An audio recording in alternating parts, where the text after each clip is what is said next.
Hello, crypto world. Tuesday afternoon in the United States, and the markets kind of stopped going down, and certain coins rallied because we have the CPI tomorrow. But before we discuss this market, let's have a little bit of humor because things have been pretty dark recently. And when it comes to humor, who's better than Elon?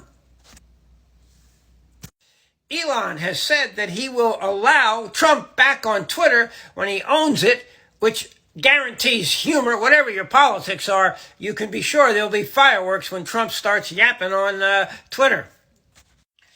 8:30 in the morning, the CPI comes out. 12 banks, which were previewed the anticipated number, and every bank believes it'll below what it was last month, so it will be below 8.5%. Most of them are around 8.2%. So anything below 8% will cause the market to rally, and anything above 8.5% will cause the market to sell off. And at 8.2, 8.2.5, I think we just continue drifting lower and maybe have a little bit more force on the downside depending on the UST Luna disaster. Quick comment, a lot of people are asking if this is a bear market or a correction. And this is a unique situation. The reason all of this is going on is because of interest rates, inflation, and Ukraine.